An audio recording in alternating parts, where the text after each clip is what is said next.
नमस्कार, आदाब। मैं हूं अबुल नस्र इकबाल और आप देख रहे हैं द संडे इंटरव्यू। पिछले 6 साल के सरकार के कामकाज पर अगर नजर डालें तो क्या नजर आता है? बड़े बड़े वादों के साथ ये सरकार आई थी, लेकिन क्या देश प्रगति के पथ पर जा रहा है? तरक्की की राह देश पकड़ चुका है? क्या सीए, एनआरसी, 3 तलाक, 370, राम मंदिर, क्या ये वो मुद्दे हैं जो देश को आगे बढ़ाएंगे? तरक्की की बुलंदियां देश छुएगा? क्या इन मुद्दों पर देश आगे बढ़ेगा? देश की आर्थिक स्थिति क्या है? तमाम मुद्दे हैं। इन पर बात करने के लिए आज हमारे साथ एक बेहद खास मेहमान हैं जो मुखर रहते हैं सामाजिक, आर्थिक, राजनीतिक मुद्दों पर। मोहम्मद अदीब साहब हमारे साथ हैं, पूर्व राज्यसभा सांसद। अदीब साहब, स्वागत है आपका। आपसे यही सवाल से शुरुआत करते हैं कि देश की जो मौजूदा स्थिति है उस पर आपका क्या नजर है? मैं समझता हूँ कि हर शख्स, चाहे वो मजदूर हो, किसान हो, नौजवान हो, इन सब ने को उम्मीदें बांधी थी 2014 में, और जो वायदे समझे थे उसके तहत ये लोग जब सरकार में आए, कुछ दिन तक तो ये समझ आती रही कि भाई शायद सब कुछ बिगड़ दिया है, कांग्रेस ने सब कुछ तबाह कर दिया है। लेकिन लोगों की ये बात अब समझ में आई। मैं आपसे सच कहता हूँ। क्या आप कह सकते हैं कि अभी भी लोगों की बात समझ में आ रही है? नहीं, अभी भी देखिए, बात समझ में क्या बात है। अब आप किससे कहें, कोई इंस्टीट्यूशन बचा नहीं। जो बात आप कहना चाहते हैं, मैंने इमरजेंसी देखी है कि सिर्फ एक आवाज़ जो हुकूमत कहेगी वही आवाज़ जुडिशरी कहेगी, वही आवाज़ मीडिया कहेगा, वही आवाज़, दूसरी आवाज़ आपको नहीं सुनाई पड़ेगी। इंस्टीट्यूशंस पर भी आऊँगा। शुरुआत में मैं बात करूँगा जो हमारी जो इकोनॉमिक कंडीशन है वो किसी से छुपी नहीं है। हर आदमी जानता है जीडीपी कहाँ है, बेरोजगारी के आंकड़े क्या हैं, और उस पर जो खामोशी है लोगों की तरफ से, उसको आप कैसे देखते हैं? आवाज क्यों नहीं उठती? ये हैरत ज़दा बात है। ये बहुत हैरत की बात है, क्योंकि इतनी ज़्यादा बर्बादी हर सेक्टर में हुई है। जहाँ कोई ऐसा सेक्टर बचा नहीं है जहाँ लोगों को ये एहसास हो। एक ऐसी ज़िंदगी हो गई है जिसका अब कोई आगे तसव्वुर नहीं कर रहा है। नौजवान बच्चे को ये मालूम नहीं है कि आगे उसकी ज़िंदगी होगी क्या। फिर भी आवाज़ नहीं निकल रही है, फिर भी नहीं समझ में आ रहा है। वजह क्या है? वजह मैं समझता हूँ कि ऐसा वक्त तो मैंने इमरजेंसी में भी नहीं देखा था कि लोग कम से कम कुछ तो बोलते थे। कहीं अखबारात थे, आपको याद होगा कि अखबारात ने कुछ नहीं कर पाए तो उन्होंने ब्लैंक अखबार निकाल दिया। अब तो इतनी हिम्मत भी नहीं है। इमरजेंसी में जब वो लगा तो उन्होंने अखबारात को निकाला और ब्लैंक कर दिया। स्क्रीन भी ब्लैक जा चुका है, जी, स्क्रीन ब्लैक ये लेकिन यहाँ तो इतनी भी जरूरत नहीं है। सिर्फ वजह यह है, अब ये 6 साल में इस वक्त पोजीशन ये है कि जो ब्यूरोक्रेसी है वो पूरी तरीके से अब वो हुकूमत का काम करती है। देखिए, जजेस जो हैं हमारे एतबार से अल्लाह के, ईश्वर के ज़मीन पर नुमाइंदे होते हैं। वो मुंसिफ कहलाते हैं। जब जजेस हाकिम से पूछ के फैसले करें तो हो सकता है कुछ लोगों को गर्व हो। मेरे ऐसे लोग तो शर्मिंदा हैं। मैं तो शर्मिंदा हूँ, और मैं समझता हूँ कि मैं क्यों ये बात आप कह रहे हैं कि मैं जजेस जो हैं वो सरकारों से पूछकर फैसले कर रहे हैं? इसलिए कि आज ही के मैंने अखबार में पढ़ा कि 10 केसेस हुए कंटेम्प्ट के, 2 को माफ़ किया गया, उनकी एफआईआर माफ़ की गई। एक अर्नब गोस्वामी और एक वो दूसरा है वो न्यूज़ 18 में, क्योंकि वो मोदी की या सरकार की तारीफ करता है। दुआ का केस अभी भी चल रहा है और सब केसेस चल रहे हैं। एक ही मुकदमा है। सवाल ये है कि 370 लागू हुआ। एक सवाल ये उठाया गया कि ये अनकॉन्स्टिट्यूशनल है क्योंकि ये स्टेट असेंबली से अप्रूव नहीं है। सुप्रीम कोर्ट को 1 साल हो गया, उसके पास वो आवाज़ नहीं पहुंची। लेकिन शाहीन बाग की सड़क बंद होने की आवाज पहुंच गई। तो ये वो शुभात हैं जो आदमी को बेबस कर देते हैं, बेकस कर देते हैं। ताज़ा केस प्रशांत भूषण जी का है। अब प्रशांत भूषण जी को इन्होंने मुजरिम करार दिया है, लेकिन हकीकत यह है कि करोड़ों आदमियों की वही राय है जो प्रशांत भूषण की है। इस पे हुकूमत या इस पे अदालत उसके दिलों का फैसला नहीं कर सकती है। दिल तो यही कह रहा है कि जो सवाल किया गया है उसका जवाब देना चाहिए था, लेकिन सज़ा देने का उनको हक है सुप्रीम कोर्ट को, वो सज़ा मानने को तैयार हैं, लेकिन दिल को नहीं जीत सकते हैं। फैसले वो होते हैं जो दिलों को छू जाएं, फैसले वो नहीं होते हैं जो दिलों को न छुएं। आपने इंस्टीट्यूशंस की बात की, आपका पॉलिटिकल करियर रहा है लंबा जी। कांग्रेस के ज़माने में सुप्रीम कोर्ट ने एक बार सीबीआई को कहा था कि ये सरकार का तोता है। जी। इस वक्त जो सिचुएशन है, जो इस जी। वक्त हालात हैं इंस्टीट्यूशंस के, खासतौर से जो संवैधानिक जो जी। हमारी संस्थाएं हैं, उनको आप आज की तारीख में कैसे देखते हैं? देखिए, ये जो सीबीआई, ईडी, ये जो जितनी ऑर्गेनाइजेशंस हैं, और मीडिया भी उसमें शामिल कर रहा है, मीडिया क्योंकि उसमें- मीडिया को इतना और बेबस सबसे और इतना अफसोसनाक बात यही है, मीडिया जो है वो सबसे अफसोसनाक बात, ये कमर जो टूट गई, ये आपने कहा कि एहतजाज नहीं हो रहा है, अगर हो भी रहा है तो किसको पता है? अगर मीडिया ऑनेस्ट होता तो फिर मीडिया वो चीज़ दिखा सकता था, हम बात कह सकते थे। हम इसलिए नहीं कह सकते कि अगर हम कहें भी किसी से तो कौन छापेगा, कौन मानेगा? तो जो कमर तोड़ी है वो मीडिया ने तोड़ी है। और कलम जो है, इसकी क़ुव्वत इतनी होती है कि वो हवाओं के रुख बदल देती है, और जब कलम कमज़ोर हो जाए तो ज़बरदी पे ज़मीन पर वो बोझ होता है। अभी एक शायर ने एक शेर यही कहा था कि जो ख्वाब थे मेरे, न मैं कह सका न मैं बोल सका, ज़बां जो मिली कटी मिली, कलम जो मिला बिका मिला। तो अब सब कुछ बिक गया है। अब ऐसी शक्ल में कांग्रेस की जहाँ तक बात आप कर रहे हैं, कांग्रेस से भी हम लोग मायूस थे, बहुत लोग मायूस थे, लेकिन ये तसव्वुर जो गांधी का था, जो गांधी, आज़ाद, लोहिया, अम्बेडकर, इन लोगों का जो तसव्वुर था हिंदुस्तान का, वो बिखर गया है। वो बिखर गया है। वो कब वापस आएगा ये हमको नहीं लगता, क्योंकि अब कायद जो है, अब कोई लीडर नहीं है। आप छात्र जीवन से, स्टूडेंट लाइफ से ही सियासत में काफी सरगर्म रहे। सन 66 से। सन 66 से जी, प्रेसिडेंट सन 66 में अलीगढ़ यूनिवर्सिटी में यूनियन में आया। और एक लंबा सफर आपने तय किया, और बतौर एक सोशल एक्टिविस्ट भी लोगों के बीच रहे, लोगों के बीच जाते रहे, मिलते रहे। इस वक्त जो सिचुएशन हमारे मुल्क में मुसलमानों की, क्या आप मानते हैं कि मुसलमान एक जहनी तकलीफ से गुजर रहा है? देखिए, और वो उसको बयान नहीं कर रहा है, कह नहीं रहा है? मेरी उम्र 75 साल की हो गई। मैं कभी अंदाज़ा नहीं किया था कि मुझे 75 साल के बाद ये कहना पड़ेगा कि मैं देशभक्त हूँ या देशद्रोही हूँ, जबकि ये वाहिद कौम है जिसने अपना खून बांटा था सन 47 में। एक भाई अपनी माँ को पेट भरने के लिए रोज़ी की खातिर यहाँ निकल गया, दूसरा अपनी माँ को यहीं कब्रिस्तान में दफन करने के लिए रुक गया, सांझी विरासत के लिए, गांधी की उस आवाज़ पे आने के लिए। उसको ये कहा जा रहा है, दुनिया में कोई दूसरा कौम मुझे बताइए जिसने अपने खून को बांट दिया हो और ये कहा हो कि नहीं, हम मुस्लिम विरासत नहीं चाहिए, हमको नहीं चाहिए, हमको सांझी विरासत चाहिए। और मौलाना आज़ाद ने ये बात कह दी थी कि कहाँ जा रहे हो, क्यों जा रहे हो। आज ये सवाल उठ रहा है।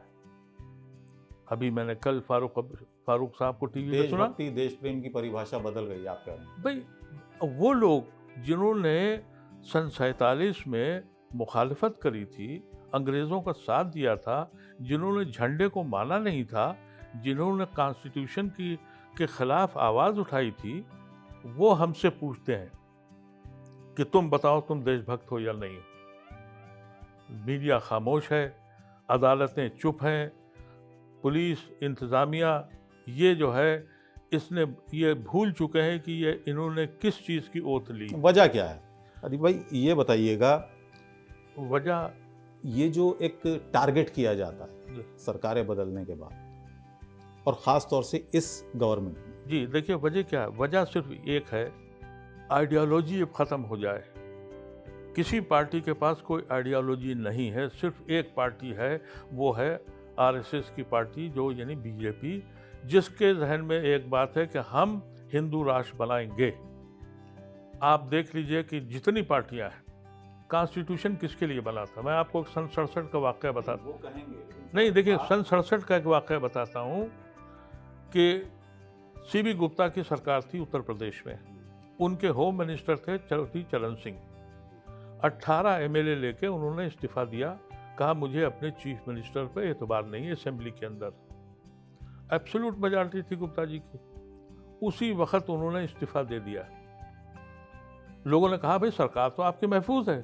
उनका जब मेरा होम मिनिस्टर मुझ पे एतबार नहीं कर रहा है तो मैं सरकार नहीं चलाऊंगा, फिर से इलेक्शन लड़ूंगा।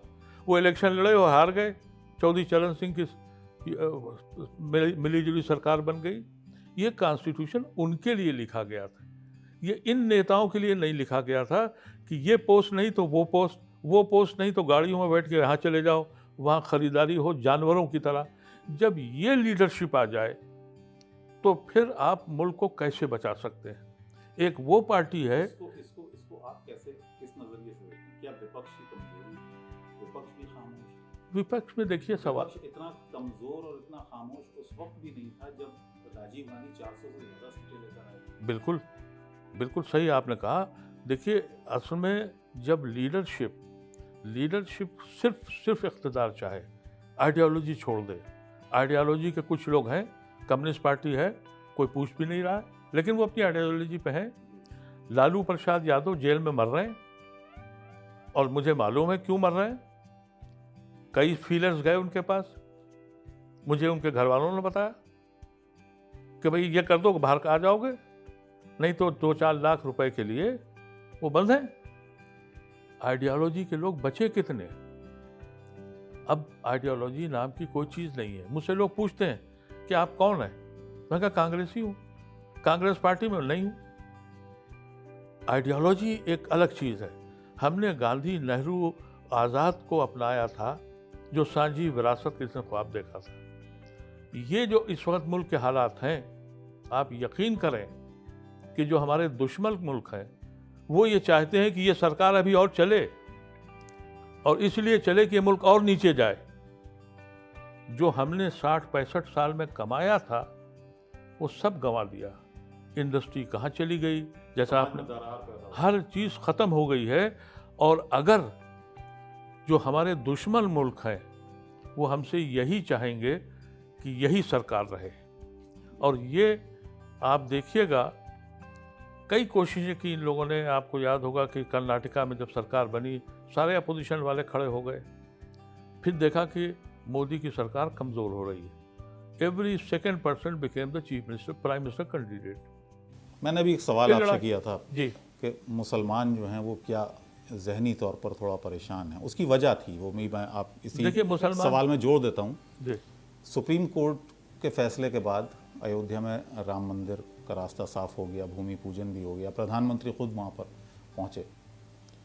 क्या इन तमाम चीज़ों को लेकर, और जो एक माहौल बनाया CAA, NRC या और भी मुद्दों को लेकर, ये 3 तलाक को ले लें, क्या ये सिर्फ एक कोशिश थी मुस्लिम कम्युनिटी को डिमोरलाइज करने की, रखने की? बिल्कुल। आप कैसे देखते हैं उसको, और इसका नतीजा क्या होगा?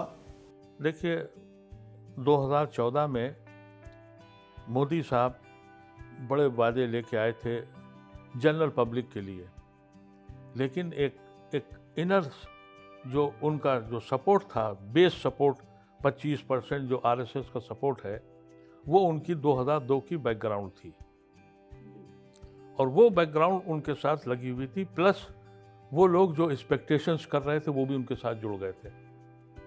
लेकिन उस वक्त किसी को ये अंदाज़ा नहीं था कि ये नौबत यहाँ तक आएगी।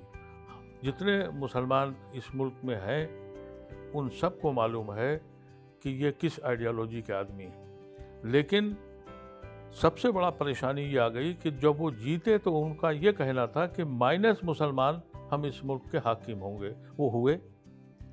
जो सबसे बड़ी ट्रेजेडी हमारे साथ हुई कि सारी पॉलिटिकल पार्टीज ने कहा कि भाई ये लायबिलिटी है, और लायबिलिटी होने के लिए सबसे पहले कांग्रेस की रिपोर्ट आई एंथोनी साहब की कि भाई हम इसलिए हार गए कि ये मुसलमानों को का हम सपोर्ट कर रहे हैं। मुसलमान ने कोई भी इनसे कुछ नहीं मांगा, सिर्फ ये कहा कि जो कॉन्स्टिट्यूशन में मराहत हैं वो दे दो। वही तो मांगी, कुछ और तो नहीं मांगा कि हमको कॉन्स्टिट्यूशन जो कहता है वही हमारा सब कुछ है। इस मुल्क को जोड़ने वाला अगर कोई इंस्ट्रूमेंट है तो वो कॉन्स्टिट्यूशन है। उसकी हिफाजत के आगे उसने कभी कुछ मांगा ही नहीं।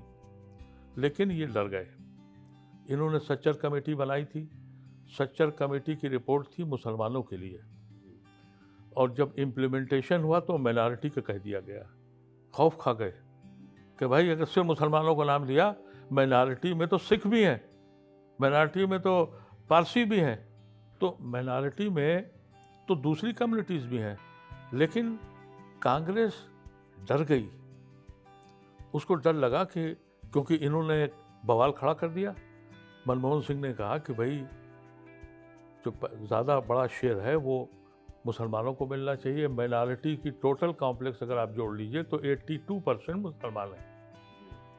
तो उन्होंने कहा पहला शेयर इनको मिलना चाहिए। आज तक वो कोर्ट होता है कि साहब मुसलमानों का नाम ले लिया। ये फिर डर गए। अभी रिसेंटली राहुल गांधी एक पहला लीडर आया कांग्रेस का नेहरू के बाद जिसने हेड ऑन लिया आरएसएस से, हेड ऑन।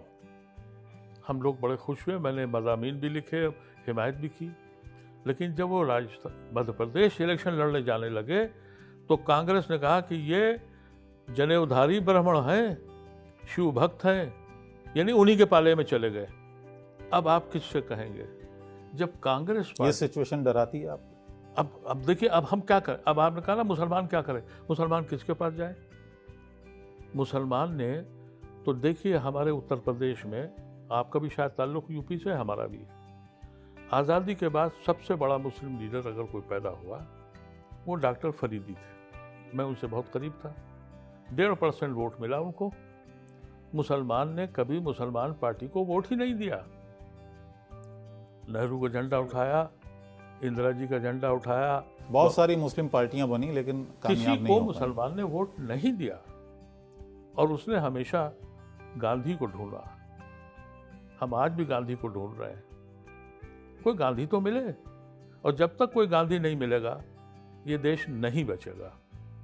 इसीलिए ये कोशिश आपकी जो है और यही अपना एक इदारा खड़ा करने की जी, मैं तो सांझी विरासत के लिए जिंदा हूँ। राष्ट्रीय विरासत का ख्वाब देखा था, बचपन से यही सुना था।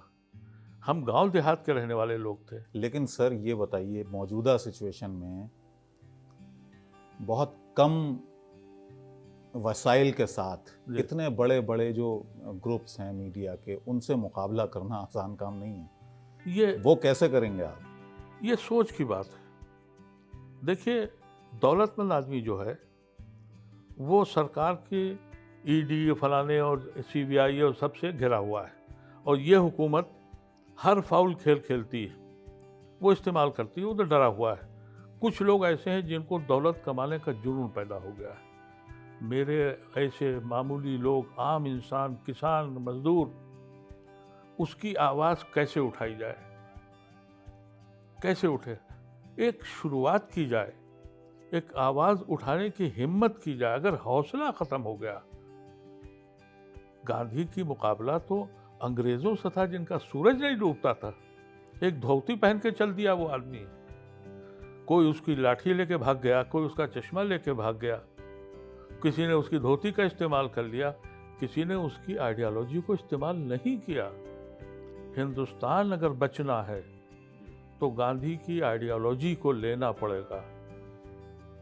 सिर्फ उसका चश्मा चुरा के, और वो भी कहाँ लगाया? बाथरूम के ऊपर, वॉशरूम के ऊपर चश्मा टंगा दिया, कह दिया हम भक्त हैं उनके। जिसने जिंदगी भर दिलों को सफाई का काम दिया, उसको वहाँ टांग दिया, लोग वाह वाह कर रहे हैं। मैं हैरत में हूँ कि ये जो कॉन्सेप्ट पैदा हुआ है, इससे मुझे डर लगने लगा।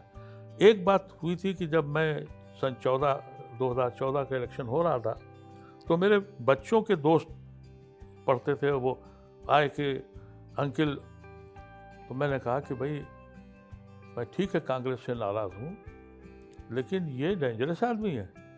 लेकिन हमको ये ख्याल था कि राजनाथ सिंह आएंगे या कुछ लोग ऐसे लोग आएंगे जो जैसे अटल बिहारी वाजपेयी, वो किसी पार्टी में भी थे, लेकिन वो असली देशभक्त थे।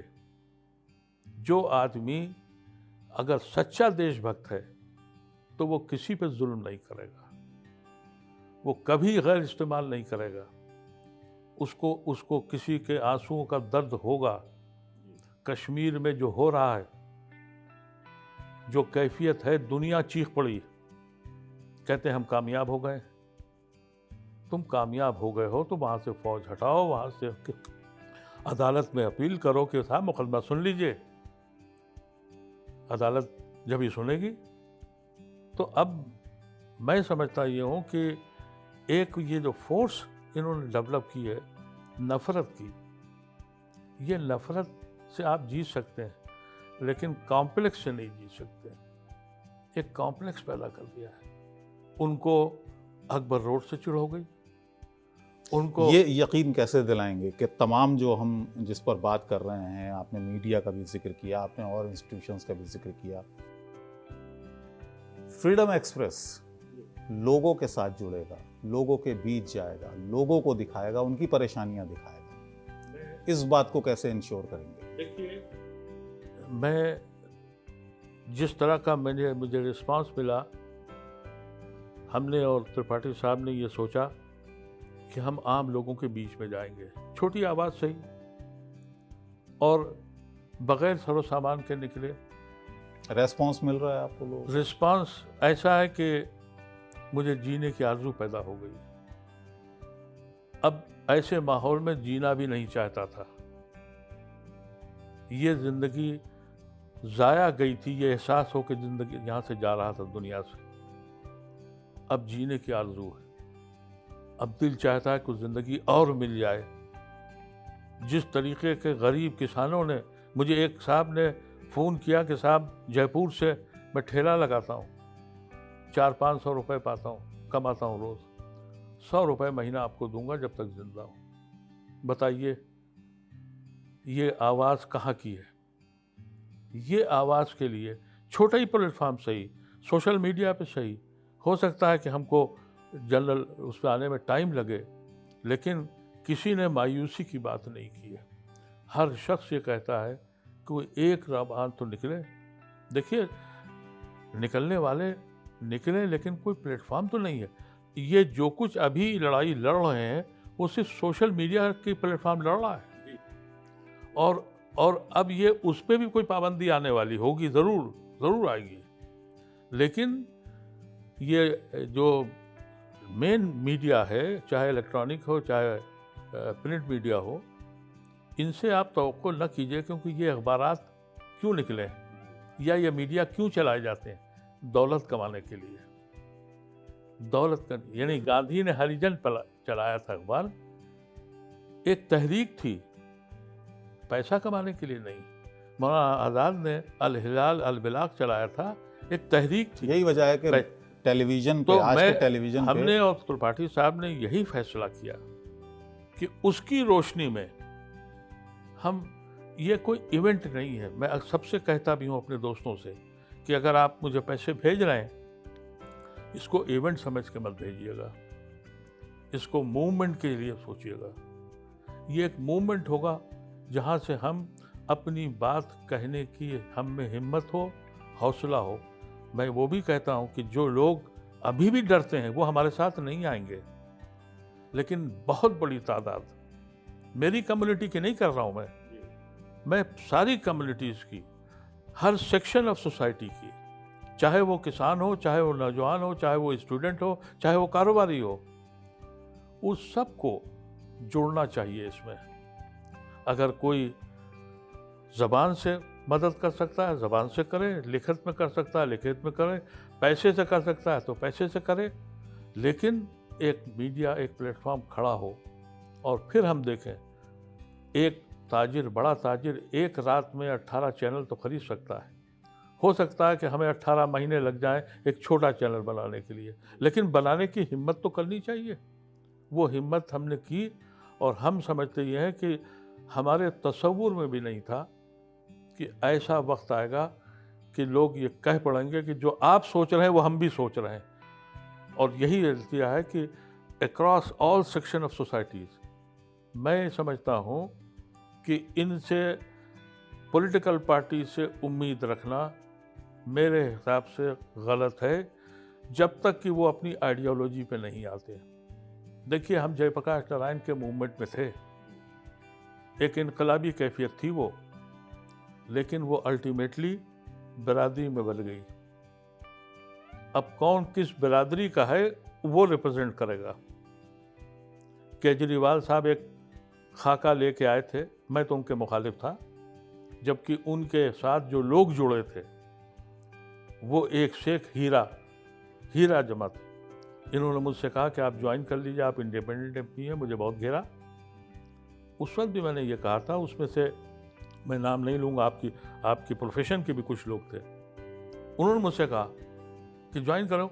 मैंने कहा कि भाई ये जो इसका जो अगवा है, जो लीडर है, ये कहाँ से आई ये मुझे मालूम है कि वो कमर तोड़ने के लिए। अब पूछिए, वो जो एक गांधी बना के लाए गए थे वो बम्बई से, वो कौन है, कहाँ गए? वो एक अपने को बाबा कहते हैं जो आजकल चला रहे हैं, वो सब कहाँ गए? ये लाए गए थे अन्ना हजारे की बात। जी। अन्ना हजारे हों, चाहे अपना ये बाबा, ये हाँ, अब तो एक और बाबा भी पैदा हो रहे हैं। कलकत्ते के इलेक्शन से पहले एक बाबा और बन रहे हैं जो अब टैगोर बन के जाएंगे वहाँ। तो ये जो ड्रामेबाजी है, इसमें कहीं भी कोई सोच मुल्क के लिए नहीं है। पॉलिटिकल पार्टी अपने वजूद के लिए लड़ रही है, मुल्क के लिए नहीं लड़ रही है। मुल्क को बचाने के लिए आपको उन सब लोगों को जोड़ना होगा जो इस मुल्क से मोहब्बत करते हैं। और इसीलिए एक अच्छी टीम, अच्छे लोग मिल गए जो चला। मैं की भी शिकायत आमतौर से रहती है जी, उनके इश्यूज को मीडिया में हाईलाइट नहीं किया जी, हमें अच्छा ये लगा कि हमारे पास एक कमिटेड टीम आ गई जो पैसा कमाने या दौलत कमाने के लिए नहीं आई है। हो सकता है वो लोग बड़े बड़े चैनलों पे, बड़ी बड़ी कंपनियों में बड़ी बड़ी तनख्वाहें पा रहे हों। उन्होंने एक मिशन उठाया है और एक तारीख लिखी है, और आप देखिएगा पॉलिटिकल पार्टीज भी मजबूर हो जाएंगी अपनी आइडियोलॉजी पे वापस आने के लिए। मैं जानता हूँ हर पॉलिटिकल पार्टी में बहुत अच्छे लोग भी हैं, ऐसा नहीं है कि सब बदमाश लोग हैं, बहुत अच्छे लोग हैं। मेरे खुद जब जनता आवाज निकाले जी, क्योंकि मेरे खुद जाति पर बीजेपी के लीडरों से भी मेरे जाति ताल्लुकात हैं। मैं आपसे सच कह रहा हूँ। एक बहुत अच्छी लीडर थी सुषमा स्वराज, चली गई। अरुण जेटली बहुत बड़े लीडर थे, मेरे बड़े मतदाता थे। जिस दिन मैं पार्लियामेंट के आखिरी दिनों तकरीर की थी, उन्होंने मेरी ये कह के तकरीर की थी जब मैं रिटायर हो रहा था कि today I am losing one of the finest parliamentarian, I hope he will come back again. ये अरुण जेटली कह रहे थे। अच्छे लोग थे, पढ़े लिखे लोग थे। ये जो एक मंडली तैयार हुई है, मैं उस मंडली से बड़ा हैरतज़दा हूँ और इस मुल्क के लिए शर्मिंदगी की महसूस करता हूँ। कोई मुल्क हमारे साथ नहीं है। पाकिस्तान हमारा दुश्मन है, चाइना हमारे दुश्मनी हो गई, अब बांग्लादेश और नेपाल ऐसे मुल्क जो हमारे ऊपर पले थे, उनसे भी हमारी लड़ाई हो गई। कह रहे हैं हम ठीक है, लेकिन मुल्क की बेहिसी इस हद तक देखिए कि एक मुल्क का मुखिया ये कहता है कि न किसी ने 1 इंच ज़मीन हमारी नहीं ली, और हकीकत यह है कि ज़मीन ले भी ली गई है। किसी ने ये नहीं पूछा कि prime minister of this country address to their chief ministers, nobody has taken a single inch of my land. The fact of the matter is कि वो वहाँ बैठे हुए हैं और कोई बोल नहीं रहा है। उसकी वजह यह है कि पॉलिटिकल पार्टीज़ के लीडर जो हैं वो खुद खौफज़दा हैं, उनके घर शीशे के बन गए।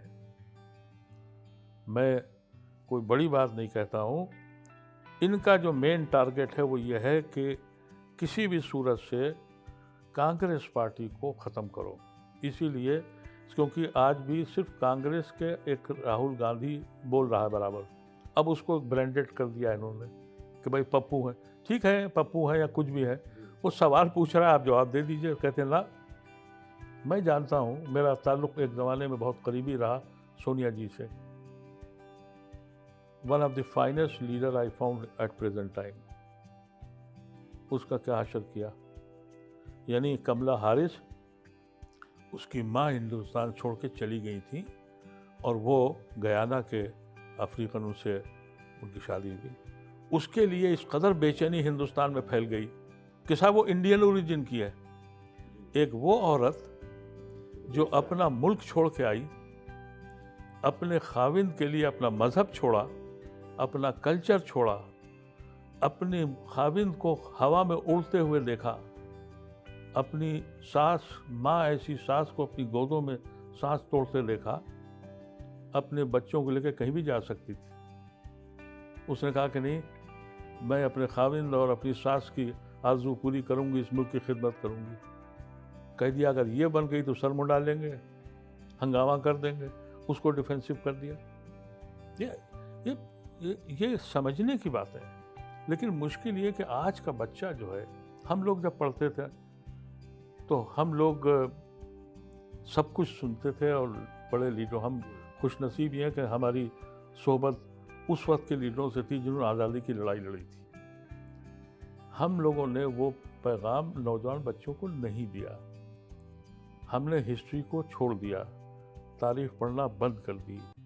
नतीजा ये है कि अब कौन कितना पावरफुल है वो उसके साथ जाता है। सर, एक चीज़ और है जो नज़र आती है और उसकी शिकायत बहुत होती है, दलित उत्पीड़न की बात हुई या मुस्लिम इश्यूज़ हैं, उनको बहुत ज़्यादा प्ले अप नहीं किया जाता है मीडिया। ये एक आम शिकायत है। बिल्कुल। वजह क्या है? नहीं, आप देखिए, अभी कोरोना का मामला हुआ तो कह दिया कि मरकज़ ने फैला दिया। हकीकत यह है कि मरकज़ में लोग आए थे, कोरोना फैला और मुझे हाँ, लेकिन टारगेट इसी पे हुआ पूरी तरीके से। मीडिया ने पूरा प्रोग्राम ये चलाया। अभी 5-6 तारीख को मोदी जी अयोध्या गए, वो गोपाल दास महंत उनके कोरोना में मुलविस, chief minister, governor, prime minister वहाँ मौजूद थे। किसी ने नहीं कहा कि प्राइम मिनिस्टर एक हफ्ते के लिए अंदर जाएं, घर में बैठे, इस पे नहीं बोला गया। लेकिन अगर कोई दलित हो या मुसलमान हो, देखिए दलित का मसला ये है कि दलित हजारों साल से पीड़ित रहा। वो उसको इल्म मिल गया था, तालीम मिल गई थी, उनको थोड़ा एडवांटेज था। मुसलमानों को एक डिसएडवांटेज ये था कि उनके निकम्मा लीडरशिप ने मुल्क का एक हिस्सा लेके भाग गए, हमको किस्मत के हवाले करके। तो वो ताने हम सुनते रहे, हम इसलिए डिफेंसिव रहे। दलितों के पास ये नहीं था। उनके पास, उनको जब तालीम मिल गई और अम्बेडकर ऐसा आइडियालॉग मिल गया, अब उनकी आवाज़ उठने लगी। नतीजा ये है कि दलितों के साथ आज भी ये हो रहा है कि किसी प्रोमिनेंट जगह पे वो है नहीं। दलित ही छोड़ दीजिए, बल्कि जो बैकवर्ड कम्युनिटी है उसमें भी कुछ बैकवर्ड कम्युनिटी उन्होंने तो एडवांटेज उठा लिया, पढ़ लिख गए। लेकिन मुसलमान एक ऐसी कौम थी जो नीचे से नीचे होती चली गई और उसको एक शौक में डाल दिया सियासत के कि भाई आप, इनसिक्योरिटी रीज़न था उसका कि भाई अगर फला आदमी सियासत में आ जाएगा तो हमारी हिफाजत कर लेगा। पहले दिन से वो इनसिक्योर हो गया था। 15 अगस्त के बाद वो इनसिक्योर हो गया था। उसको सिक्योरिटी चाहिए थी, वो नेहरू जी के पीछे घूमा, हिफाजत होती रही बहुत लोगों तक और लोगों ने उसकी हिफाजत की। फिर वो, उसका काम ये हो गया कि जब कांग्रेस कमज़ोर होने लगी तो उस वक्त बिरादरीवाद शुरू हुआ, उसको बिरादरियों की सफर के पीछे भागा और अब अल्टीमेटली ये हो गया कि वो कैटलिस्ट हो गया है। अब अगर हमको लिंच भी किया जाए, इसी जहाँ गुड़गांव बैठे हैं हरियाणा में, यहाँ कई केसेस हुए, यहीं लिंच किया गया, किसी पॉलिटिकल पार्टी की हिम्मत नहीं पड़ी। उन्हें पता था कि अगर हम गए तो पोलराइजेशन हो जाएगा। ये वही बात कही कि अगर आइडियोलॉजी कमज़ोर है तो आपकी कोई मदद नहीं कर सकता है। मैं तो एक ज़माने मैंने कहा था अपनी अलीगढ़ की पढ़ी लिखी बिरादरी से कि भाई अपने को इलेक्शन ही से अलग कर लो जी, वो मैंने पढ़ा था जी, किससे ख़त्म हो जाए। तो मुझे कुलदीप नैयर साहब ने फ़ोन करके कहा, आप बेवकूफ़ी की बात कर रहे हो, ये क्यों कर रहे हो, हम तो 1000 साल पीछे चले जाएंगे। जामिया में गांधी के बाद अगर कोई मूवमेंट हुआ है NCR इस पे, तो गांधीयन मूवमेंट पहला हुआ। आज पुलिस उन्हीं को पकड़ रही है। जो लहराता हुआ पिस्तौल लेके जामिया में घुसा था, उसके बारे में कोई जानता है कहाँ है? कभी मीडिया ने उससे पूछा? नहीं मालूम किया उसको। लेकिन जामिया के बच्चे इसी जामिया यूनिवर्सिटी को कह दिया कि ये आतंकवाद की यूनिवर्सिटी है। अब वो नंबर 1 यूनिवर्सिटी हो गई। JNU उससे बड़ी आतंकवाद की यूनिवर्सिटी, वो नंबर 2 स्टेटस आया, और अलीगढ़ यूनिवर्सिटी नंबर 4 आई। ये 3 यूनिवर्सिटियाँ जो आतंकवाद के गढ़ थे, खुद ही कह रहे हैं कि ये नंबर टॉप मोस्ट यूनिवर्सिटी है हिंदुस्तान की। लेकिन मीडिया इस पे नहीं बोलेगा। मीडिया के कॉन्सेप्ट ये कि अरे जामिया का पढ़ा हुआ है तो फिर ये आतंकवादी, फिर पाकिस्तानी। हम लोग जाएं तो कहाँ किससे कर फरियाद करें। मैं तो बराबर मीडिया बोलेगा आप नहीं, मीडिया को अगर नहीं, मीडिया से टोटल ना उम्मीदी है। माफ़ कीजिएगा, ये जो कोशिश हम लोग कर रहे हैं या बहुत से लोग कर रहे हैं, सोशल मीडिया वाले बड़ा काम कर रहे हैं, और हम ये चाहते हैं कि सोशल मीडिया पे तो IT सेल वाले नहीं, बस वही लोग अब बचे हुए हैं। लेकिन अगर वो भी ख़त्म हो गए, उस पर भी कोई ना कोई पाबंदी आने वाली है। आप देख लीजिएगा, ये अगले इलेक्शन तक उस पर कोई ना कोई पाबंदी आ जाएगी। तो फिर बिहार में मुझे तो कोई उम्मीद है नहीं कि कोई चेंज आएगा, इसलिए कि इस कोरोना के इस एनवायरनमेंट में इलेक्शन कमीशन सब कुछ करेगा, रिजल्ट वही आना है। और अगर नहीं आया, थोड़े बहुत मार्जिन से हार गए, तो खरीदारी के लिए मौजूद है, खरीद दिए जाएंगे।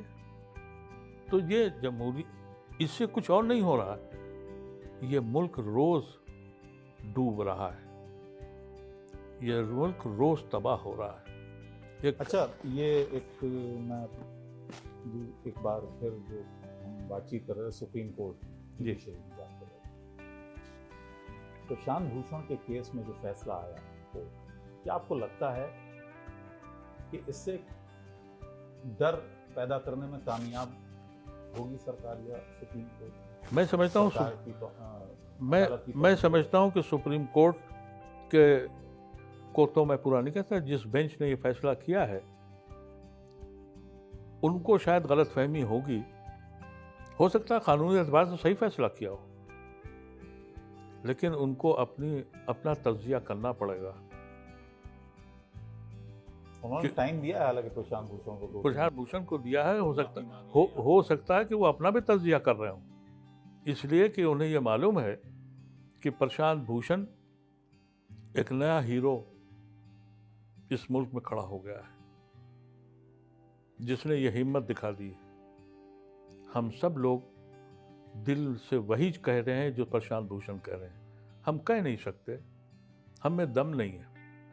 उसने हिम्मत दिखाई दम की, क्योंकि अगर कोई इंसान ये कहता है कि मेरे दिल में ये बात है, मैंने आपसे खुद कहा, मैंने तो ये समझता हूँ कि जब सुप्रीम कोर्ट का जज रिटायर होते ही और पार्लियामेंट का मेंबर बन जाए, चीफ जस्टिस, तो फिर हमसे कहिए कि आप सुप्रीम कोर्ट सब कुछ से अहम है, मेरा दिल तो नहीं मानता। अगर सुप्रीम कोर्ट का फैसला आप देने के बाद दूसरे दिन आपको अपॉइंटमेंट मिल जाता है, तो फिर मैं मेरे ऐसे करोड़ों करोड़ों लोग के दिल में वो कदर तो बाकी नहीं है। नहीं तो मुंसिफ मामूली मुंसिफ की इज्जत होती है, यहाँ तो सुप्रीम कोर्ट के जजेस और चीफ जस्टिस। तो प्रशांत भूषण एक नए आइकॉन की शक्ल में उभरे हैं। उनको सज़ा दे दी जाए, वो सज़ा काट भी लें, वो चाहे जेल में पड़े रहें हमेशा, लेकिन वो आवाम के लीडर बन गए हैं। बहुत बहुत शुक्रिया आरिफ साहब हमसे बात करने के लिए। और जो मिशन आप लेकर चले हैं, एक न्यूज़ प्लेटफॉर्म जो कि जनता का, आप कह रहे हैं कि ये जनता का प्लेटफॉर्म होगा और जनता के लिए होगा जी, उसमें हमारा भी आपको पूरा सहयोग मिलेगा। और उम्मीद करते हैं कि इसमें आपको कामयाबी मिले, हमारी पूरी टीम को कामयाबी मिले। और मेरी आप लोगों से भी अपील है कि आप भी इस मिशन के साथ, इस न्यूज़ प्लेटफॉर्म जो है ये सिर्फ एक न्यूज़ प्लेटफॉर्म नहीं है, बल्कि एक मिशन है, एक तहरीक है, एक आंदोलन है। ज़्यादा से ज़्यादा जुड़िए, क्योंकि ये इदारा, ये संगठन, ये संस्था आप लोगों के सहयोग से चलेगी और आपके लिए चलेगी। तो जो भी आपका कंट्रीब्यूशन है, आप इस अकाउंट नंबर पर अपना कंट्रीब्यूशन दें, कम या ज़्यादा, क्योंकि ये संस्था चलनी है आपके पैसे से। ये सरकारों के पैसे से नहीं चलेगी, ये किसी उद्योगपति के पैसे से नहीं चलेगी। हम जनता की आवाज़ उठाएंगे और जनता के प्रति जवाबदेह होंगे, ना कि सरकारों के या किसी पूंजीपति के प्रति जवाबदेह होंगे। लिहाजा ज़्यादा से ज़्यादा हमारे साथ जुड़िए और जो भी कंट्रीब्यूशन हो, आप इसमें हमारे साथ आइए। मुझे इजाज़त दीजिए।